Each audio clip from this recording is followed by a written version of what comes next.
organizations where they want to train people, like Mr. Luchu knows the ins and outs of it. Can we have platforms where we can train people who want to go into it, or we should just detach ourselves from that? It's an individual thing. I think it's becoming a global phenomenon.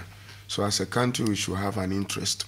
Okay. We should be able to... You think there should be an interest? Yes. It should tickle us? Yes, yes. Okay. Because at the end of the day, if it affects individuals in the country, it affects livelihood. Okay. So basically and fundamentally, I think even though I may not encourage the government to encourage Ghanaians into it, Ghanaians are already into it. Okay. And so like you say, your organization did some research. Yes. Were there any recommendations like that? Yes, there has been a recommendation that government can consider it. Okay. Okay. But then if government will consider, then they should be able to train people. Okay. And train people technically. Yeah. Okay. To be able to monitor. Yeah, that's technical. And those who want to trade should consult them first as to how to do it, and they will assist them. Okay. Okay. Wow, it's getting interesting. Now, Mr. Luchu, the gentleman who asked about the money bit, the Ghana cedi, he says he's watching. He's asked another question. He says that he was told to get an amount of 1,005 Ghana cedis to start it off. That is what the one who is telling him to invest with him is telling him to do. Okay. But on the network, you don't need any minimum amount. The guy is doing his own trade. He said, bring money, let me trade, let me invest and pay you profit. Okay. So this is the minimum amount you are supposed to start with. That is an individual affair. But with cryptocurrencies in general, there's no limit, there's no minimum, there's no maximum. Right. Now this goes to both of you. It says that, how do I buy Bitcoin and keep it in my blockchain account? And does blockchain support investment, or can I purchase anything on blockchain? Yes, blockchain is like a ledger. It's the ledger, like a bank account that you store your money in. Okay. And so when you purchase your Bitcoin, you are supposed to store it on the blockchain. Okay. It does not reside elsewhere. Only on the blockchain. Okay. And you're supposed to do that? Yes. Okay. So before you even purchase Bitcoin, you're supposed to open a blockchain account. Okay. Because if you purchase it without that, there's no way you can store it. He says he wants to know about the blockchain investment. Blockchain investment, the blockchain itself is a bank account. Okay. So if you own it, the money is stored on the blockchain. It's like opening a mobile money account. Okay. Where you keep your money in your mobile money. Then you can take it around everywhere you go. Okay. But the blockchain itself is not an investment instrument. Okay. All right. Now, Reverend, the same person says I should ask you. Now, if I'm to buy a house with a Bitcoin, will government investigate me? Not at all. Government has no role in that. Okay. Really? Yes. Okay. Because it works on a peer-to-peer basis. All right. All right. Okay. So I can use this to acquire you need to acquire properties all over the place. Buy cars, buy houses, buy lands, and all sorts of things. Okay. Now this one says that. Good morning, sir. To what my brother from the northern regions, John, asked. Yeah. Now there are lots of sites that trade the Bitcoin by establishing companies to mine for it, like you said. Yeah. Now they buy machines to mine it. Yes. Now, so with the maintenance, that's true, but it is only done with companies that does that, but no individual can do maintenance. Is that true? Yes. The thing is, if I purchase my equipment, if I purchase my computer and my mining equipment, I'm an individual. I can sit in my room and do the mining. Okay. Then I can invite a lot of people to come and join me, purchase shares in my operations. Okay. Okay. So if I tell you that I'm maintaining the network, I'm an individual operating all that business, and 30,000 people investing with me, and all of a sudden I tell you I'm maintaining the machine. Okay. But the network itself, the blockchain network itself, no individual can maintain it. It's being maintained by everybody on the network. Okay. Now, Reverend, this is from Manuel from Prestea. Okay. And I want you to break this down for the ordinary citizenry watching us to understand. Okay. It says that when he finishes, you can also come in. Yeah. It says that cryptocurrencies are the best, but you need to be careful, like you're saying, with the dealings, as you can lose your money anytime. Yeah. But its gains are very, very, very high. 3 varies.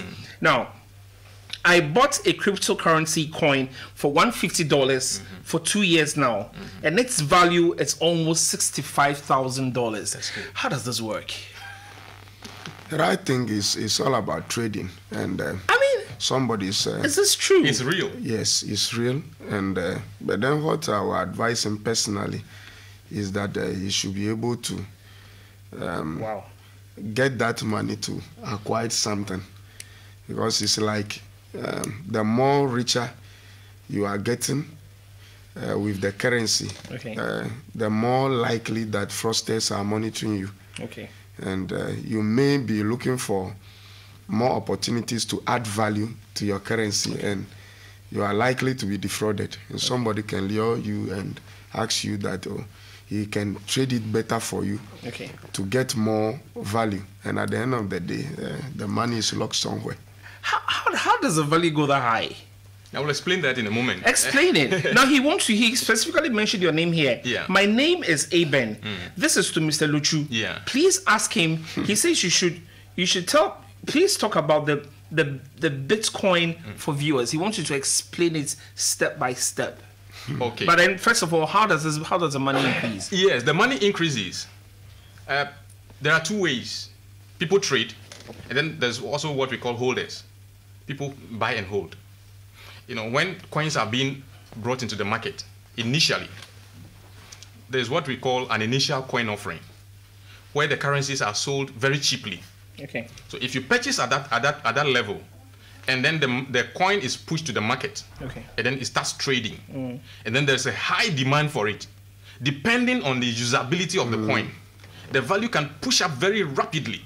Oh, okay. I was observing one currency in November last year, and the value was around $0.0001. 3 days later, when I checked, it went up over 87,000%. Wow. Because the creators managed to push it into the market and generate interest in its use. Okay. That is how the value goes up. Okay. Okay, now somebody wants to get your number because he wants to invest in it. So, like my guests are saying, it's good, but be careful. Be very, very careful. Yes, now we don't have time. We're going very soon. One last question, then we go. Now, blah, blah, blah, blah, blah. Now, I'm Kennedy from Medina. Good morning. I have lots of cryptocurrency. Need your help.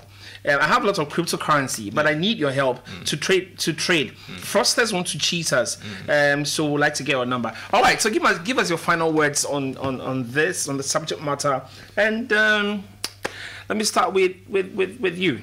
I think with the issue of globalization and global trade, commerce and business, I think cryptocurrency has come to stay, and it's been accepted globally as a financial transaction. It's been seen largely as money, and I think that we should all embrace it. But we should be extra careful. And if you want to trade with the cryptocurrency, you should consult experts very well. If not, you stand a chance of losing your money. This one says he's been frauded of $600 because fraudsters are hacking into his bit. He wants your telephone number. Give us any contacts for anyone who wants some advice and all that. That's 0244 199209. Okay. All right. Again. 0244 199209. Okay. All right, Mr. Luchu. Hello. Oh, Ghana is on you. Yeah. Give us your final word, your advice, your take, your final take, and your telephone number. Cryptocurrency has come to stay. There's no way anybody can destroy it. They attempted to kill the technology from the initial stages, but nobody was able to do that. So it is gaining grounds every day. But then, if you want to get involved, get the knowledge first. Don't let anybody deceive you. Don't let anybody defraud you. Gain the knowledge, know how the whole thing works, know how the money is being made before you get involved. What's a TBC? TBC is the billion coin. Oh, okay. It's also a cryptocurrency. He said he's watching from Takrady and wants you to talk about the TBC. Briefly, we have to go. Yes, TBC is the cryptocurrency that is created not to go down in value. Oh, okay. So it has a different concept altogether. Okay. It only appreciates. All right.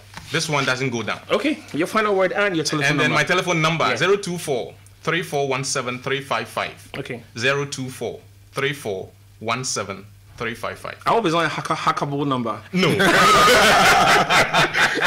All right, so because apparently people want to help you, they end up defrauding you. All right, so we're talking to Reverend Dr. Samuel Walanyo Mensah, financial expert, economist, and a lecturer, a senior lecturer at the Wisconsin University.